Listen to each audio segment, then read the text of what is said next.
वो और उसकी पत्नी शीला हर रोज गांव में जाकर समोसे बेचते थे, लेकिन उनके ठेले पर ग्राहक बहुत कम हो गए थे। एक बार जो ग्राहक आता वो वापस नहीं आता था। इस बात को लेकर हरि बहुत चिंतित रहता था। न जाने ग्राहकों को क्या हो गया है, हमेशा की तरह समोसे खाते ही नहीं। समोसों की बिक्री कम हो गई है। क्या पता, मगर समोसे की बिक्री बहुत कम हो रही है। तुम्हारे हाथ के समोसे मुझे अच्छे नहीं लगते। ग्राहक क्या खाक खाएंगे। अजी ऐसा है तो आप बनाइए ना समोसे। आपको पता चल जाएगा कि कितनी मेहनत लगती है समोसे बनाने में। हाँ हाँ पता है। मैं क्या सोच रहा हूँ, हमारे गांव की एक सरला बहन है, उनके हाथों में बहुत स्वाद है। वो समोसे बनाएगी तो हमारे सारे समोसे बिक जाएंगे। मैं कल ही उनके गांव जाकर उन्हें लेकर आता हूँ। हमारा धंधा भी अच्छा चलेगा और कुछ कमाई भी हो जाएगी। हरि अब उस गांव में जाता है जहाँ सरला रहती थी। हरि सरला के घर गया। अरे आओ ना भैया, कैसे आना हुआ आपका? अरे कुछ काम था, इसीलिए इतनी दूर आया हूँ। क्या काम था भैया, बोलिए ना। सरला बहन, आप समोसे बहुत अच्छे बनाती हो और मेरा समोसे का ठेला है। मुझे वहाँ समोसे बनाने के लिए कोई चाहिए था। क्या आप आ सकती हो? मैं आपको बहुत अच्छे पैसे दूंगा। बात तो ठीक है भैया, आप जैसा कहते हो वैसा ही करेंगे। मेरे परिवार को भी थोड़ा सहारा मिल जाएगा। चलिए, तो आज शाम की गाड़ी से हम शहर चले जाएंगे। अब सरला हरि के साथ शहर आई। हरि ने सरला को हर सुबह 100 समोसे बनाने का काम बता दिया। अगली सुबह जल्दी उठकर सरला ने 100 समोसे बनाकर तैयार रखे। हर रोज की तरह हरि और शीला ठेले पर गए। उस दिन उनके सारे समोसे बिक गए। आमदनी बहुत अच्छी हुई। हरि ने अपने मुनाफे से आधा हिस्सा सरला बहन को दे दिया। सरला बहन, आज तो बहुत अच्छा मुनाफा हुआ। ये लीजिए, आधा मुनाफा आपका। धन्यवाद भैया। और हाँ बहन, कल हमें 200 समोसे लगेंगे। हमारे ग्राहक बढ़ रहे हैं। जी भैया, मैं कल सुबह ही बनाकर रख दूंगी। आप बस उसके लिए लगने वाला सामान ला देना। अगले दिन सरला 200 समोसे बनाकर तैयार रखती है। उस दिन भी हरि के सारे समोसे बिक जाते हैं। अब अगले दिन के लिए हरि सरला को 300 समोसे बनाने की ऑर्डर देता है। इस तरह हर रोज बहुत सारे समोसे बनाकर सरला हरि को देने लगी और हरि उन्हें अपने दुकान पर बेचकर बहुत कमाई कमाने लगा। ये सब देखकर शीला को बहुत जलन हो रही थी। एक दिन उसने हरि से कहा, अजी, आप उस सरलाई को कमाई का आधा हिस्सा देते हो। सामान हमारा, उसके लिए कितनी देर तक ठेले पे खड़े रहने की जिम्मेदारी हमारी, और उस सरला को सिर्फ घर पर बैठकर समोसे बनाने के लिए आप आधा हिस्सा देते हो। ये सही नहीं है। अरे हाँ भाग्यवान, मगर मेरे पास दूसरा कोई और पर्याय भी नहीं। जब से सरला बहन समोसे बनाने लगी है, तब से धंधे में अच्छा मुनाफा होने लगा है। और ये मुनाफा आप आधा कर देते हो। आप ही सोचिए। हाँ बात तो तुम्हारी सही है, मगर उसे निकाल भी नहीं सकते ना। हमारा धंधा चौपट हो जाएगा। उसे मुनाफा या पगार नहीं तो दिन के पैसे दिया करो, समझे? हाँ, ये विचार सही है। ऐसा ही करेंगे। अगले दिन हरि सरला को 300 समोसे बनाने की ऑर्डर देता है और उसे कहता है, अरे सरला बहन, आजकल महंगाई बहुत बढ़ गई है और मेरा समोसे का रेट उतना ही है, तो मुझे धंधे में घाटा होने लगा है। अब मैं तुम्हें हर दिन के 100 रुपए ही दूंगा। मगर भैया, आपने तो मुनाफे का आधा हिस्सा बताया था। अब क्या हुआ? 100 रुपए तो मुझे गांव में भी मिलते थे, फिर मैं यहाँ क्यों आ गई? और वैसे भी भैया, समोसे का अच्छा स्वाद होने के कारण ही लोग समोसा खाते हैं। सरला बहन, आपको बहुत ज्यादा लालच आ गया है। इतना लालच अच्छा नहीं। भैया, मुझे लालच आया है या आपको लालच आया है?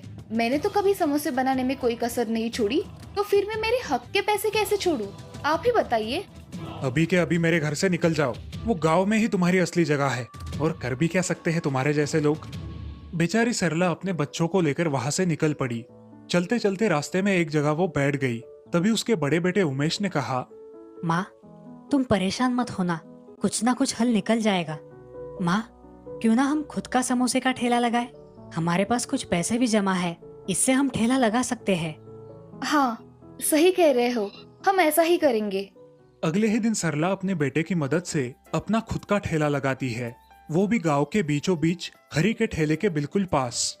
उस दिन सरला सिर्फ 50 समोसे बनाती है, लेकिन नया ठेला होने की वजह से उसके सारे समोसे बिक नहीं पाते। ये देखकर वो निराश हो जाती है।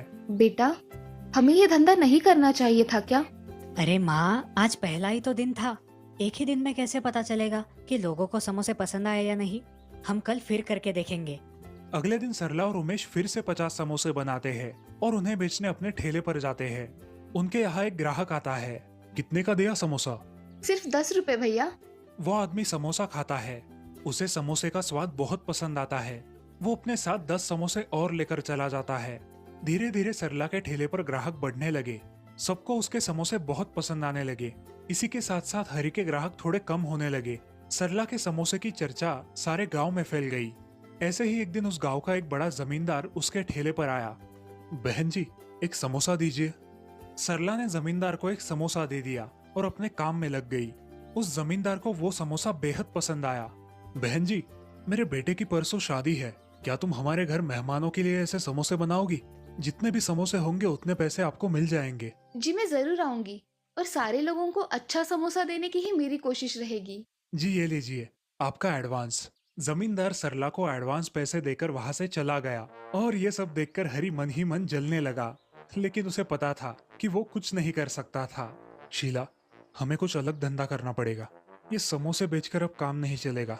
जी आप सच कह रहे हो। चलो अब दूसरा धंधा शुरू करते हैं। इस तरह शीला और हरि ने अपना बोरिया बिस्तर समेट लिया। उनकी लालच और झूठे व्यवहार के कारण उन्हें अपना धंधा खोना पड़ा। उधर सरला का समोसे बेचने का धंधा बहुत अच्छी तरह से चलने लगा। इस कहानी से हमें ये सीख मिलती है कि हमें अपनी जुबान पर कायम रहना चाहिए और किसी को भी धोखा नहीं देना चाहिए। श्रीरंगपुर नाम के गांव में राजेश नाम का भेलपुरी वाला रहता था। वो बहुत अच्छी भेलपुरी बनाता था और उसकी भेलपुरी गांव वालों को बेहद पसंद थी। उसकी भेलपुरी खाने के लिए लोग देर देर तक रुका करते थे। ऐसे ही बहुत दिन बीत गए थे। राजेश का धंधा बहुत अच्छा चल रहा था। वो दिन भर अपना काम कर लेता था और दोपहर होने के बाद भेलपुरी बेचने के लिए गांव में गली गली घूमता था, जिससे उसकी भेलपुरी जल्दी खत्म हो जाती थी और वो रात को अपने घर चला जाता था। उस गांव में 8 बजे के बाद कोई भी गांव के बाहर नहीं जाया करता था। उस गांव में ऐसी कहावत थी कि रात के समय उस गांव में एक चुड़ैल आती है। वो गांव के बाहर के कब्रिस्तान में रहती है। मगर ये कहावत कुछ लोग मानते थे और कुछ लोग नहीं। एक दिन राजेश अपने गांव में बहुत देर तक भेलपुरी बेचता है और वो ये नहीं जानता था कि सच में चुड़ैल आती है या नहीं। उस दिन वो अपना भेलपुरी का ठेला लेकर घर जा रहा था। तभी अचानक उसे वो चुड़ैल गांव में घूमती नजर आई। वो जल्दी जल्दी अपने घर जाने निकला, लेकिन उसके ठेले के पहियों की आवाज आते ही उस चुड़ैल की नजर उस पर पड़ी। मिल गया मुझे मेरा पहला शिकार, अब तुझे नहीं छोड़ूंगी। अरे मर गया रे, आज ये मेरा किससे पाला पड़ गया। ये चुड़ैल तो मुझे आज नहीं छोड़ेगी। अब कहा जाएगा, मेरी आहट से गांव वाले बाहर नहीं निकलते हैं और तू तो बड़ा ही बहादुर है जो रात के समय बाहर निकलता है। अब मैं तुम्हें नहीं छोड़ूंगी, मैं तुम्हें खा डालूंगी। ऐसा बोल के वो उसे पकड़ लेती है। अरे छोड़ दो मुझे चुड़ैल, मैंने तुम्हारा क्या बिगाड़ा है, छोड़ो मुझे। ऐसा कह के भेलपुरी वाला अपने जान की भीख मांगता है, मगर चुड़ैल भेलपुरी वाले के शरीर पर कब्जा कर लेती है और उसको हथियार बनाकर गांव में घूमने लगती है। राजेश अब अपने घर में ही रहने लगता है और दोपहर होने के बाद अपनी जादू से भेलपुरी बनाता है और वो बेचने गांव में जाया करता है। भेलपुरी ले लो भेलपुरी, ताजा ताजा भेलपुरी। ऐसा कह के वो गली गली घूमकर भेलपुरी बेचने लगा। अब जो भी वो भेलपुरी खाता वो खाता ही रहता था, मगर भेलपुरी खाने के कुछ समय बाद ही चक्कर आकर गिर जाता। भेलपुरी वाला अपने जादू से उन लाशों को गायब कर देता था और उन्हें अपने घर पहुंचाया करता था। फिर रात के समय घर जाकर उन लाशों को कब्रिस्तान में ले जाकर कब्र के पास फेंक देता था। अच्छे बकरे मिले हैं आज, अब मुझे 8 दिन तक टेंशन नहीं। एक आदमी हरिया उसे लाशों को ले जाते समय देख लेता है और वो ये भी देख लेता है कि उन लाशों को वो कब्र में डाल रहा है। हाय रे, ये नासपीटा भेलपुरी वाला, हमारे गांव के आदमियों को इसने अगवा कर लिया है। इन गांव वालों को कैसे छुड़ाया जाए। हरिया चुपके से वहां से निकल जाता है और गांव में आकर गांव वालों को जमा करके ये सारी बातें बताता है। अरे गांव वालों, ये भेलपुरी वाला अपने गांव के लोगों को जादुई भेलपुरी खिलाकर बेहोश करता है और रात में उन्हें कब्रिस्तान में लेकर जाता है। अरे हरिया, हम क्या कर सकते हैं? फिलहाल के लिए उसके पास से भेलपुरी मत खाइए, बाकी का कल सोचेंगे। अब गांव में यह खबर फैल जाती है।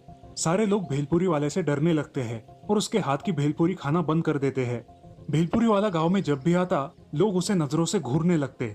उसे कुछ शक होने लगा, आज ये लोग मुझसे कुछ खरीद क्यों नहीं रहे। जाने दो, फिलहाल तो मेरे पास